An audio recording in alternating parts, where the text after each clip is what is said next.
मन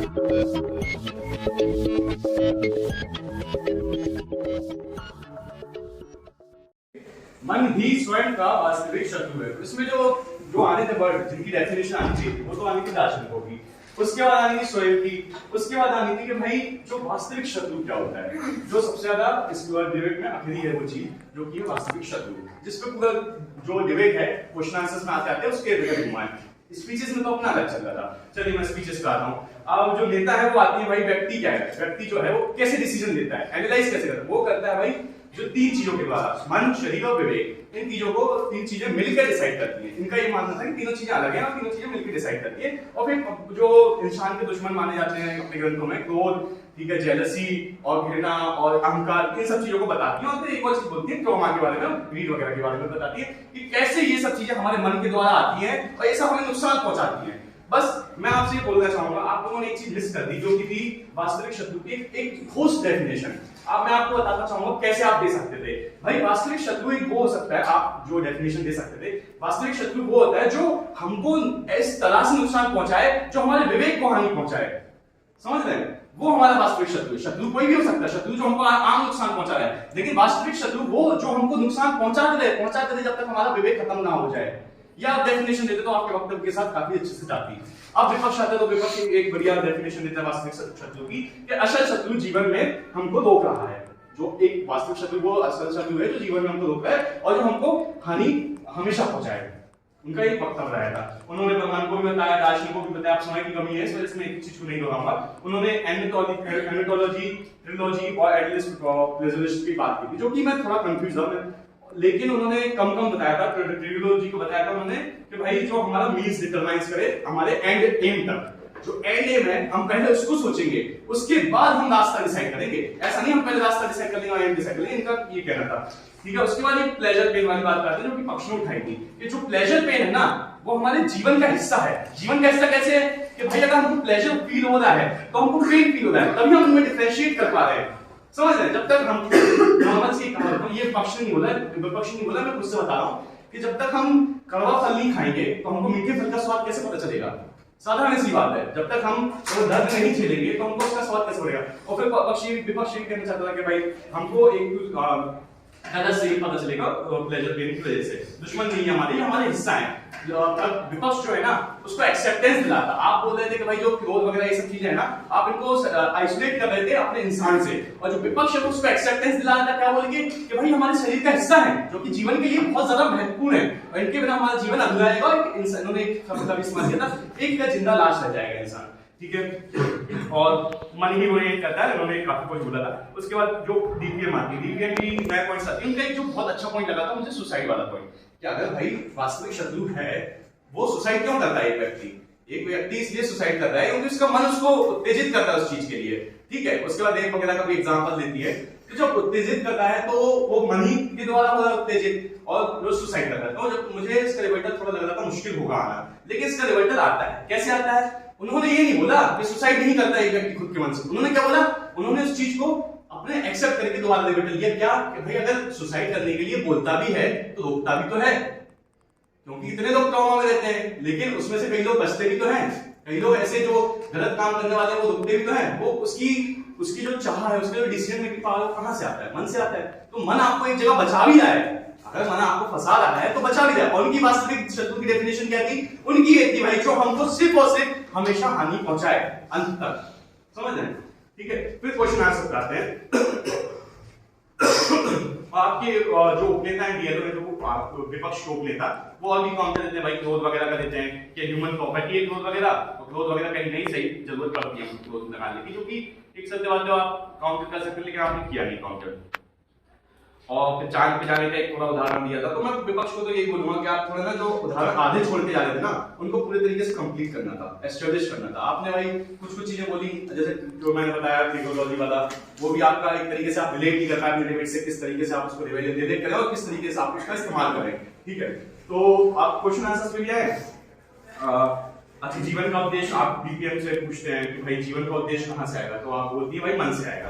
एक और चीज मैं कहना चाहूंगा, जो डीपीएम थी, आप डीपीएम ने एक चीज बोली थी अपने वक्तव्य में, कहां भी इच्छा मन से आती है। अपने वक्तव्य में आखिरी में आते आते आपने बोल दी थी जो इच्छा है ना वो एट द एंड अपने मन से आ रही है। तो आप जो है ना सब कुछ मन पे डिपेंड कर जाते हैं, जो कि क्वेश्चन आंसर में वो क्या बोलते जाते हैं, जो मन के टूल है ये सब, विवेक इच्छा और ये सब मन के टूल है, मन के अंतर्गत आते हैं, मन से अलग नहीं है, मन के हिस्सेदार हैं, जो क्वेश्चन आंसर में बोल देते हैं। तो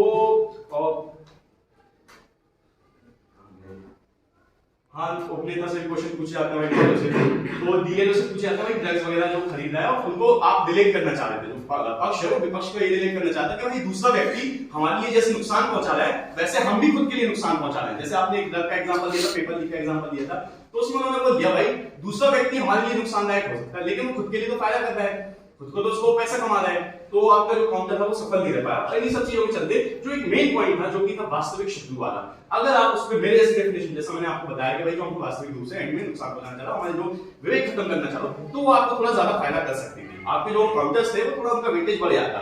तो वो जो मेन जो पॉइंट है कभी भी आप नेक्स्ट टाइम से ध्यान रखिए, जो जैसे छोटे छोटे वर्ड है इस वर्ड का ज्यादा महत्व नहीं अगर रियल लाइफ में देखें, लेकिन जब हम पार्लियामेंट में डिबेट करते हैं तो इस वर्ड का महत्व बढ़ जाता है। कैसे बढ़ जाता है? क्योंकि जब पक्ष का काम जो होता है डेफिनेशन का अगर पक्ष वो देके नहीं जाता और विपक्ष दे देता है तो विपक्ष के पास एक बहुत बड़ा एडवांटेज हो जाता है। विपक्ष के पास पहले एक एडवांटेज रहता है जो कि सिर्फ काउंटर देने का और मेजर वर्जन जो पक्ष करता है प्रूफ करने का, वहीं आप डेफिनेशन खुली छोड़ देते हैं या फिर डूज एंड छोड़ देते हैं डेफिनेशन में, तो विपक्ष के पास बहुत बड़ी पावर आ जाती है।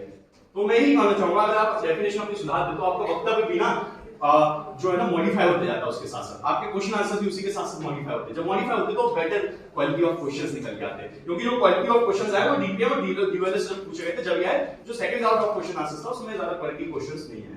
तो थैंक यू सो मच। बाकी अच्छा किया आपने। दार्शनिकों के सदन का मत है कि मन ही स्वयं का वास्तविक शत्रु है। ठीक है, तो मेरे अनुसार पक्ष का जो बढ़त होना चाहिए वो होना चाहिए शत्रु है, वास्तविक है नहीं है वो बात नहीं क्लियर हो। लेकिन आपका दो बढ़त हो सकते हैं, एक तो बढ़त नहीं हो सकता कि शत्रु ही नहीं है, दोस्त है या कुछ नहीं है। ठीक है, दूसरा बढ़त नहीं हो सकता है कि शत्रु तो है पर वास्तविक नहीं है। ठीक है, क्या बढ़त था बताइए? दोनों को मिलाकर लेके चले।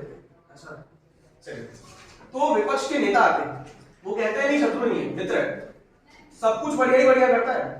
क्या बढ़िया करता है? ऑन्टोलॉजी करता है, मन खुद जानता है कि मेरे लिए क्या बेहतर है, और इंटेलिजेंस के सिद्धांत पर चलता है, यूपीएससी क्रैक करवा देता है, लेजर से पेन की ओर लेके जाता है, और अक्षय दूसरी आपकी स्पीच में सही है हाँ, और परफेक्ट फॉर्म की कल्पना करता है, असफल से जीता दिलाता है, इंप्रूवमेंट का स्कोप देता है, सब कुछ बढ़िया करता है। ठीक, कुछ और बर्डन छूट नहीं है। चलिए अब दूसरा आप स्पीकर आते हैं, और दूसरे स्पीकर आकर के कहते हैं कि नहीं नहीं ऐसा नहीं है, थोड़ा सा वो ये है कि देखिए वास्तविक शत्रु और शत्रु में अंतर है, और ये प्लेजर पेन दोनों कर सकता है। आप हैं महोदय, समस्या ये है कि आप हैं डीएलओ और मैं इसे काउंट करूंगा, तो इस वजह से अब क्योंकि आप बता रहे हैं कि भाई दुख भी पार्ट है उसका और सुख भी पार्ट है, तो इतना कोई इसमें इश्यू नहीं है। अगर तो वो जो बर्डन शिफ्ट हुआ, मुझे पहली समस्या आपसे वहां एक वास्तविक शत्रु, उस पर बहुत बवाल हुआ। सबसे पहले जो आपके पहले स्पीकर आते हैं, आपने वास्तविक शत्रु के बारे में कहा महोदय वास्तविक शत्रु वह है जो हमेशा बुरा चाहेगा। ठीक है, पर मन के बारे में कोई बात नहीं हुई कि मन क्यों नहीं है, और बात ही अलग नहीं, मतलब अगर कोई वास्तविक शत्रु है तो उसके अलावा फिर कोई शत्रु नहीं है। Is that correct statement? ठीक है, हाँ, तो फिर उसके बारे में लेकिन मन के बारे में बात नहीं, वो बात होती है लास्ट स्पीकर। हाँ, वो बात होती है आपके जो स्पीच में कि वास्तविक शत्रु मन हमेशा शत्रु नहीं है, ये जो स्टेटमेंट आपने कहा। अब तक किस बात से बोल देता? पक्ष की बात करते हैं। पक्ष आता है, पक्ष का जो बर्डन था वो ये था कि आपके हिसाब से मन जो है वास्तविक शत्रु। भाई वास्तविक शत्रु है क्या? क्या है इसमें वास्तविकता क्या है? फिर फेक शत्रु कौन सा? नहीं वो नहीं आया था, वो आया नहीं। ठीक है, कोई बात नहीं। हाँ, तो संतुलन की बात की, आसक्तियों की बात की, क्रोध की बात की, अहंकार की बात की, ओवर ईटिंग की बात की। ये मोटे लोगों का दंश करना है क्या? तो उसके बाद में और आप ईर्ष्या की बात की और आत्महत्या की बात की। इसके अलावा कोई पॉइंट? लक्ष्य का आपसे मुझे थोड़ी सी शिकायत है, आपने आते आते आखिरी स्पीच की कुछ लाइंस में बर्डन शिफ्ट करने की कोशिश की, बहुत डेंजरस हो सकता था, पर वो क्योंकि आखिरी लाइंस थी तो थोड़ा बच गया। मैं बताता हूँ बर्डन शिफ्ट कहाँ हुआ। आस्कियां ठीक नहीं है, समानता बैलेंस ठीक नहीं है, और आपने जो लास्ट में बोला है डिमोटिवेशन भी हो सकता है, भी हो सकता है मतलब आंशिक रूप से आप मान रहे हैं कि नहीं वो मोटिवेशन नहीं हो सकता। खैर उस पर आगे बात नहीं, क्योंकि आपका वो समाप्त हो गया। ठीक है, क्वेश्चन आंसर पे आ जाता है। तो स्पीचेस तक तो मुझे लगभग जो लग रहा था, उनके एक तो मुझे कमी जो लगी थी वो ये लगी थी उनका बर्डन शिफ्ट हो गया, और आपकी तरफ से वास्तविक शत्रु के ऊपर तो एक्सप्लेनेशन दिया। एक बात आपने इनके संतुलन वाले पॉइंट पे काउंटर नहीं किया। आप ये मानकर चल रहे थे कि पहली स्पीच तक तो ये मान के चल रहे थे कि दोस्त है, आपने कोई दिक्कत नहीं है मन के साथ, फिर आप मान के चल रहे थे कि दोस्त नहीं थे मतलब तो कभी कोई शत्रु भी हो सकता है, कभी वो भी हो सकता है, पर वास्तविक नहीं है। तो एग्जैक्टली क्योंकि जब संतुलन का पॉइंट आ गया तो मुझे डिबेट इस पर चाहिए कि संतुलन कैसे खराब होगा या उससे क्या फर्क पड़ेगा। संतुलन पर बात करें। आप क्वेश्चन आंसर क्या करते हैं, आपसे पूछा जाता है दिमाग में मन में आई दूसरा कुछ था नहीं, एम वो क्लैरिफिकेशन ठीक था, विवेक पर डिपेंड करता है। आपसे पूछा जाता है विवेक आता कहां से आता है? हाँ कहां से आता है? खुद से आता है, खुद से विवेक आ जाता है, वास्तविक शत्रु कभी बुरा नहीं चाहेगा। हाँ खुश हाँ जी, इच्छा प्लेजर जरूरी है, इस्तेमाल कौन करेगा, उत्पन्न कहाँ होता है, गलत सोशल। अच्छा आपने अपने स्पीच में सोशल कंस्ट्रक्ट की बात की, वो भी लास्ट में स्पीच जरूरी नहीं है, मन शत्रु है, आत्महत्या। अच्छा आत्महत्या को आप जायज ठहरा रहे हैं कि कुछ परिस्थितियों में या हर परिस्थिति में, कुछ परिस्थितियों में आत्महत्या जायज है, आत्महत्या का सोर्स वो है मन है, और फिर आप अपने ही क्वेश्चन आंसर में मान रहे हैं कि शारीरिक क्षय नुकसान भी है। शारीरिक क्षय नुकसान आपने माना है, आप इतना सीरियस होके कहा रहे हैं। हाँ ठीक है,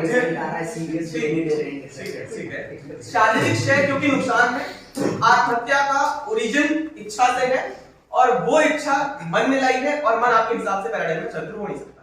तो अल्टीमेटली इसके आधार पर मैं ये मानता हूं कि शारीरिक क्षय इच्छा से हुआ है, जो कि आपके पॉइंट को ध्वस्त है। और टाइम बचा है कितना टाइम? 1 मिनट, अभी 1 मिनट बचा है। क्वेश्चन आंसर इसी में लेंगे नहीं? हाँ हाँ तो बहुत ये जो है मन जानता है, आपके हिसाब से आपके पैराडाइम में मन सब कुछ जानता है, क्योंकि वो जो थियोलॉजी की बात हुई तो मन सब कुछ ठीक जानता है और वो जानता है उसके लिए क्या बेहतर है। फिर सोशल कंस्ट्रक्ट क्यों? ये तो मेरी ओर से बहुत कम मार्जिन से पक्ष की तरफ से बेहतर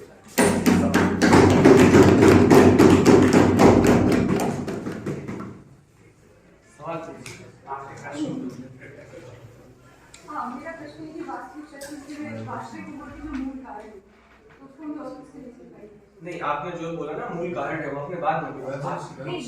वैभव सिंह वैभव हाँ, तो आपके हिसाब से जो डिबेट आया ना उसमें आपने शुरुआत में ही क्लैरिफिकेशन वास्तविक शत्रु का नहीं है। आपको शुरू से लेके चलना चाहिए था शत्रु ये है और वास्तविक शत्रु ये है, और वास्तविक वही है जो हम कह रहे हैं कि हमेशा बुरा ही चाहेगा, क्योंकि आपका लास्ट तक आकर के बर्डन शिफ्ट होते होते रह गया, बर्डन शिफ्ट हुआ नहीं। ठीक, तो आप पहले ही जब इतना रेडिकल स्टैंड आपने ले लिया कि कभी बुरा चाहिए वो हमेशा बुरा ही करेगा, तो संतुलन वाला है। जब जब संतुलन बिगड़ेगा तब तक बुरा होगा, तो आप मान के चलिए ना कि हाँ हमेशा वास्तविक यही है, कुछ और है ही नहीं। ठीक है, और ये जो आपने डिमोटिवेशन वाला पॉइंट बताया तो मैंने उनका काउंटर किया था, नहीं कि उन्होंने बोला काउंटर करते वक्त भाषा का ध्यान रखें। आपने बोला भी हो सकता है, अब इसका क्या मतलब निकालूं? जब आप कह रहे हैं कि ये भी हो सकता है तो मतलब यहाँ पे कोई और भी होने की संभावना है ना। हाँ नहीं हो सकता, कभी हो ही नहीं सकता। रैडिकल स्टैंड है, मन हमेशा ही गलत करेगा। बहुत सही, शुरुआत से जब यही स्टैंड लेकर के चले हो तो यही कैरी करो ना, उसमें समस्या है, उसको क्यों चेंज करना है?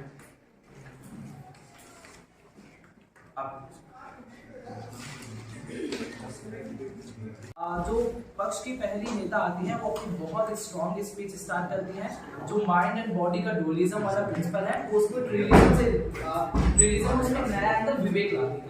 वो माइंड और बॉडी को कम्प्लीटली सेपरेट करते हैं और वो बताते हैं कि मन जो है उनकी भावनाओं का केंद्र है और वो इच्छाओं का भी केंद्र है।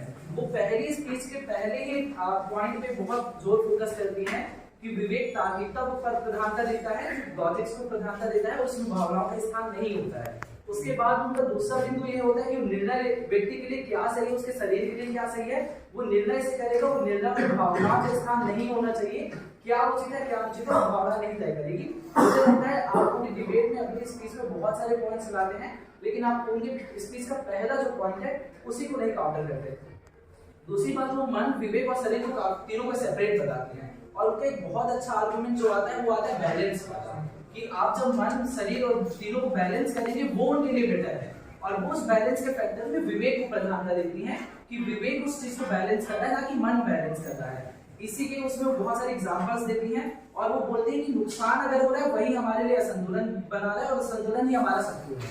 उनका सीधा सा कॉन्सेप्ट यही था कि अगर हमारा असंतुलन हो रहा है वही हमारा शत्रु है। इसके बारे में वो कुछ एग्जांपल देते हैं जिनका आप काउंटर देते हैं। आप आई के भी बहुत सारे पॉइंट्स हैं जिनका आपकी तरफ से काउंटर नहीं आया, लेकिन उनके कुछ पॉइंट्स ऐसे थे जो आपकी तरफ से कंप्लीटली अनकाउंटर रह गए। इस वजह से मेरा डिसीजन इनकी तरफ गया है। और वो पॉइंट्स ये होते हैं कि आप भी मानकर जाते हैं इच्छाएं केंद्र हैं, आप भी मानकर जाते हैं इच्छाएं केंद्र हैं।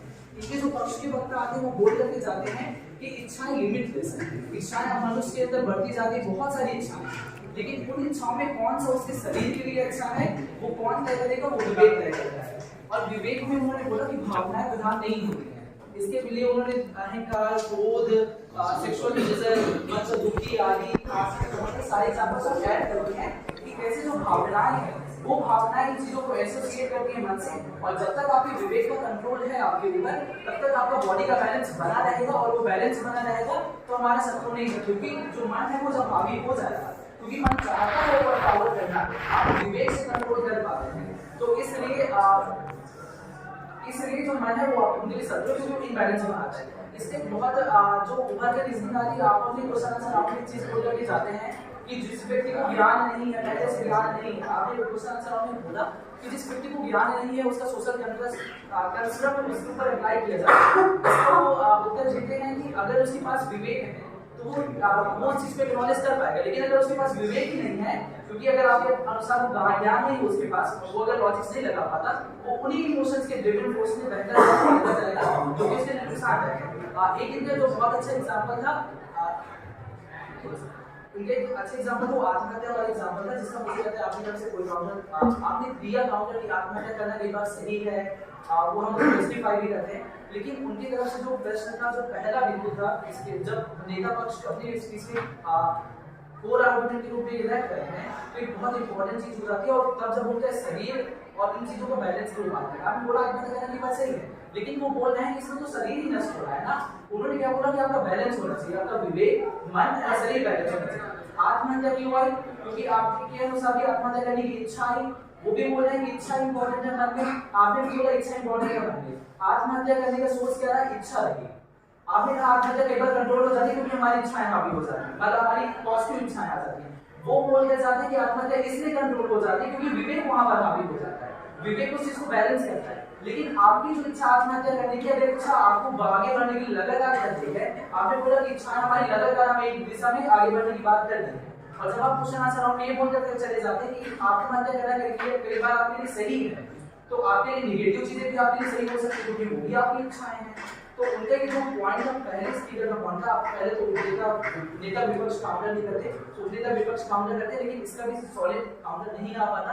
ये पॉइंट इनका पूरा कंप्लीटली एस्टैब्लिश होता है। इससे ये भी स्थापित होता है कि आपकी जो इच्छाएं, जो कि दोनों आप मानना चाह रहे हैं, आपकी कई बार शरीर को नुकसान पहुंचा सकती हैं, और यही इनकी डेफिनेशन थी कि जो इन बैलेंस को कर सकता है।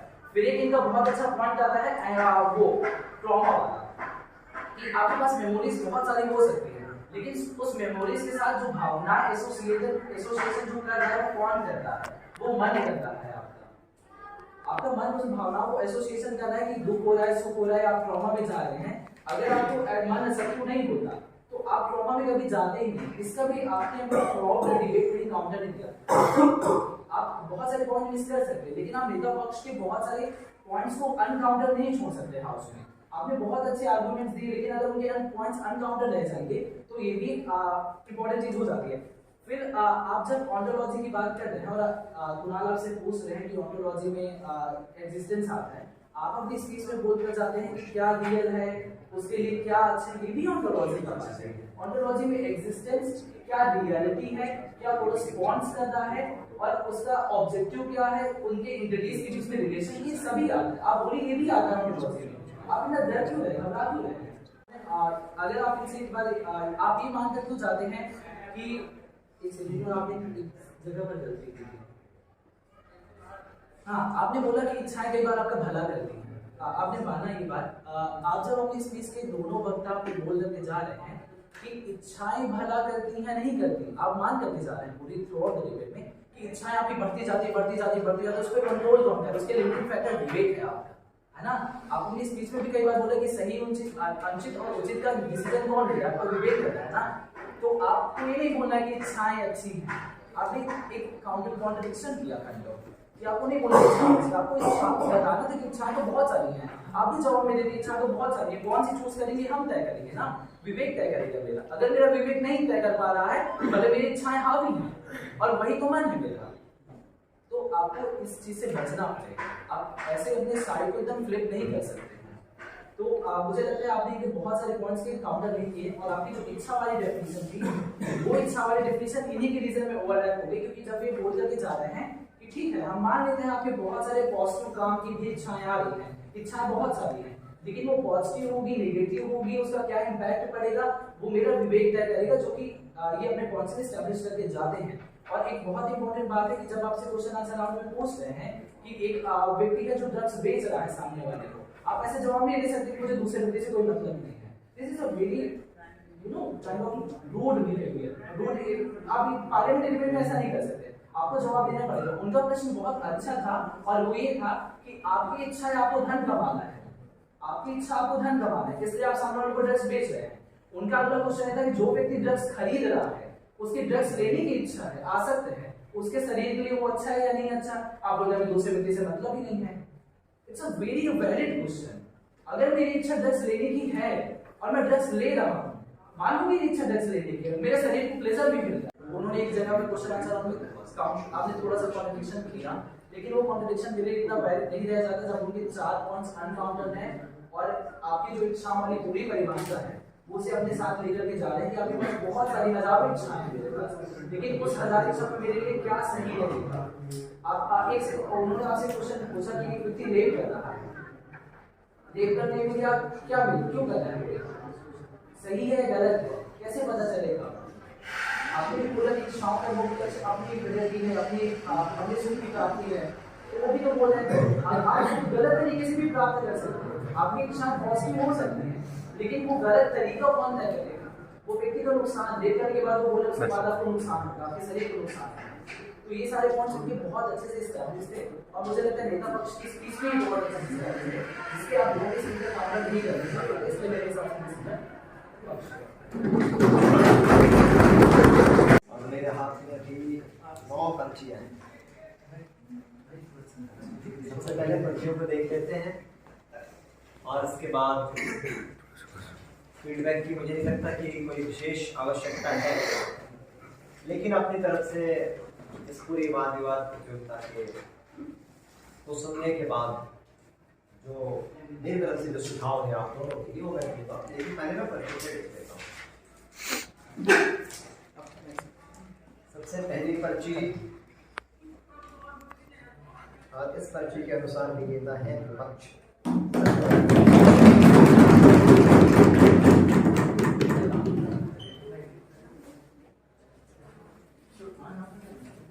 दूसरी पर्ची है और इसके अनुसार भी विजेता विपक्ष।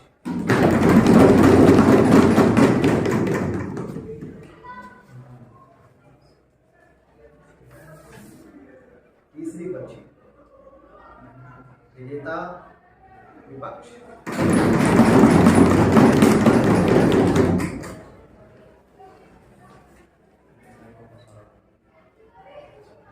चौथी पर्ची और विजेता विपक्ष।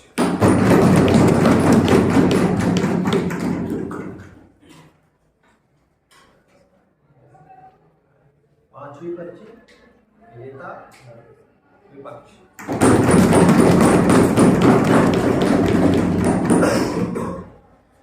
छठी पर्ची विजेता पक्ष।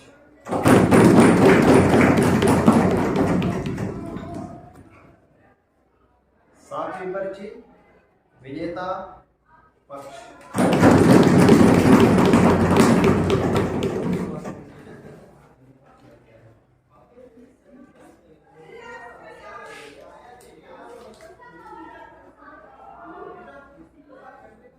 आठवीं पर्ची विजेता पक्ष। रिकॉर्ड कर रहे हैं कितने कितने में दोनों तरफ? अब हो गए भैया वहाँ 5 3 5 3 5 और ये आखिरी पर्ची विजेता विपक्ष।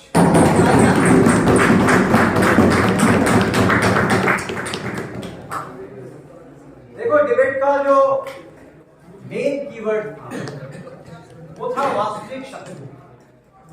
और वास्तविक शत्रु की जब भी बात करते हैं तो इसका मतलब ये नहीं होता कि वही जो सदा नुकसान पहुंचाए या वही जो सबसे ज्यादा प्रभावित करे, जो कहा जा रहा था डिबेट में, या फिर एक और टर्म आया कि वास्तविक शत्रु का मतलब ये होता है जो आपका कभी भला ना चाहे। जबकि वास्तविक शत्रु का जो मेन अर्थ है वो ये है कि मूल रूप से शत्रु कौन है, यानी शत्रुता की जड़ में क्या है, नुकसान का मूल क्या है। जब भी कोई नुकसान हो रहा है तो अल्टीमेटली कहां जाके उसका रूट क्या है।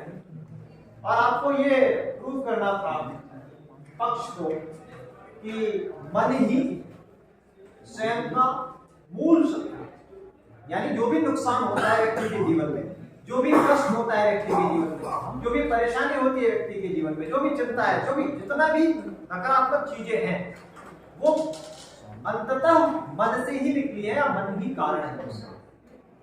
इसको आपको क्लियर करने के लिए सबसे पहली बात की मन की कोई सत्ता है मूर्त या अमूर्त। मन है क्या? मन जो है बेसिकली मन, विवेक, बुद्धि, ये सारी चीजें अलग अलग हैं, एक ही हैं। अगर मन ही नुकसान पहुंचाता है तो फिर भला कौन चाहता है आपका? क्या वास्तविक शत्रु या कोई भी शत्रु सिर्फ नुकसान ही पहुंचाता है या कभी कभी फायदा भी पहुंचा सकता है? शत्रु का मतलब ये कहीं से नहीं है कि वो सदा आपका नुकसान ही पहुंचाए। भाई राम और रावण के बीच लड़ाई थी, राम ने रावण को मारा, रावण मृत्युशैया पर लेटा हुआ था। दोनों भाई युद्ध लड़े थे, राम और लक्ष्मण, दोनों का शत्रु था रावण। और जब रावण मृत्युशैया पर अपनी अंतिम सांसें ले रहा था उस वक्त राम ने कहा लक्ष्मण से कि बहुत बड़ा ज्ञानी है, बहुत बड़ा पंडित है, जाओ जाकर ज्ञान लेकर आओ। और 3 बातें रावण ने लक्ष्मण को बताई।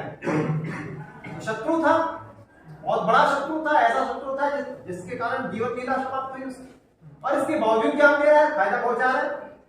तो शत्रु सदैव नुकसान पहुंचाए ये आवश्यक नहीं है। निजी जीवन में भी हमारे होता है, एक ही आदमी है, शत्रु भी है, दोस्त भी है। कई लोग ऐसा रोल प्ले करते हैं, कई दोस्त ऐसे होते हैं जिनके बारे में कहा जाता है कि अगर ये रहे तो शत्रु की कोई आवश्यकता नहीं, अकेले ही कर देगा पूरा काम। आपको भी यही करना कि भाई ये सच बात है। एक कहावत है, मन के जीते जीत है, मन के हारे हार। ठीक है, जीत तो है मन के कारण, लेकिन हमारा बर्डन ये प्रूव करना है कि मन के कारण ही हार हुई। वही मन जो सारे जीत का माध्यम बनता है, अगर पराजित होता है तो उसके पीछे भी एकमात्र रीजन मन है। मनुष्य की जितनी दुर्गति है उसका एकमात्र कारण मन है।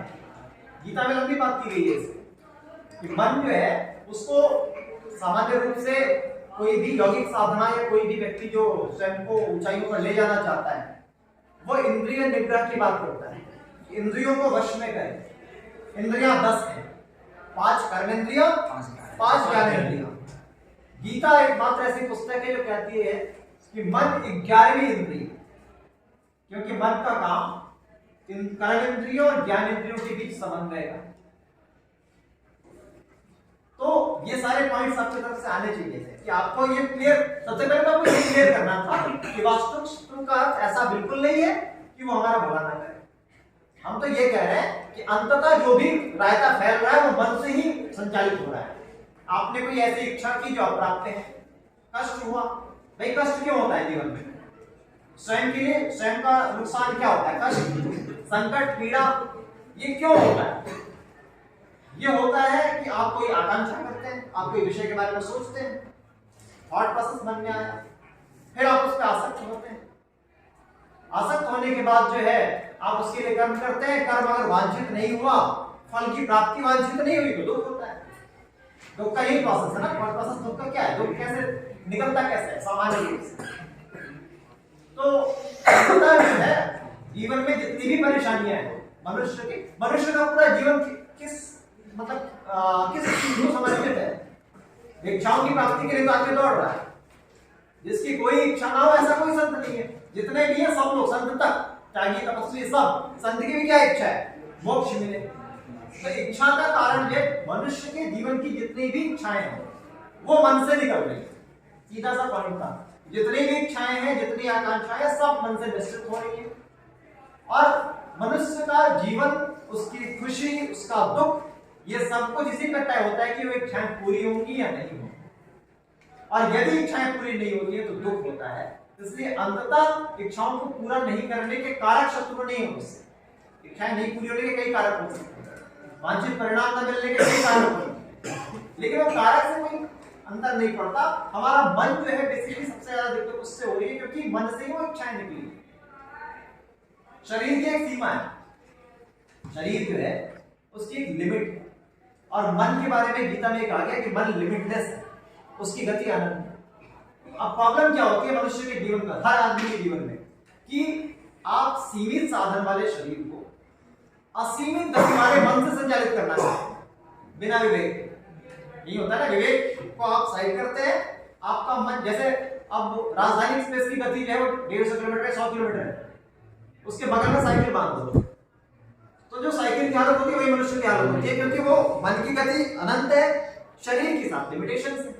मन कह रहा है कि नहीं हमारा तो सोने का मन ही नहीं कर रहा, मन कर रहा है लगातार पार्टी करने का, घूमने का, ये करने का, वो करने का।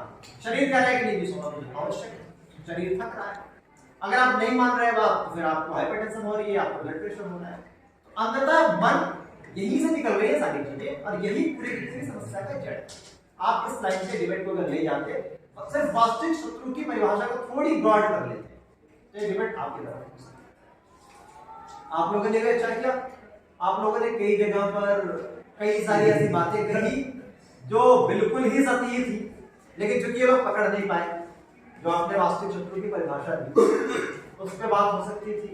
जो आपने विवेक की बात कही कि विवेक मन का टूल है, राइट, मस्तिष्क जो है उसमें आप मन की जो बात कर रहे हैं, ये मन की बात दर्शन में आती है, लेकिन अगर एक्चुअली आप देखें कि मन कहाँ है, भाई दिमाग में है ना, ब्रेन में ही है ना। तो दिमाग का कौन सा पोर्शन जो है वो ब्रेन कहलाता है, कौन सा पोर्शन विवेक कहलाता है, और कौन सा पोर्शन बुद्धि कहलाता है। निश्चयात्मक शक्ति जो है आपके मस्तिष्क की, जो निश्चय करती है वो बुद्धि है, जो निर्णय लेती है, निर्णयात्मक शक्ति जो है वो बुद्धि है। जो विवेचना के लिए समर्पित है जो सेक्शन, वो विवेक विवेचना करता है। और मन इच्छाओं का मूल, मन में इच्छा आती है, विवेक उसका एनालिसिस करता है, और विवेक अगर अलाउ करता है तो फिर बुद्धि निर्णय लेती है कि इसको करना चाहिए कि नहीं करना, यही से रिएक्शन तय होता है। तो ये तीन अलग अलग सेगमेंट्स। तो इस तरीके से आपने भी, मतलब कई जगहों पे, मैं उसको बहुत लंबा नहीं करूंगा, लेकिन कई जगहों पे आपने बहुत सारी बातें बहुत सतही बोली है जिसको ये आराम से खंडित कर सकते थे, लेकिन चूंकि इनका ध्यान कहीं और था और ये लोग बस उस वास्तविक शत्रु के चक्कर में फंसे हुए थे, और वास्तविक शत्रु को ये लोग ठीक से ले नहीं पाए, जबकि पूरा का पूरा बर्डन वास्तविक शत्रु पे था। इस तरीके से जो है बहुत कम मार्जिन से ये लोग आप लोग विजेता रहे हैं, और इन लोग से डिबेट को उस tariqe से परफॉर्म नहीं कर पाए, ऐसा कर आप दोनों को शुभकामनाएं।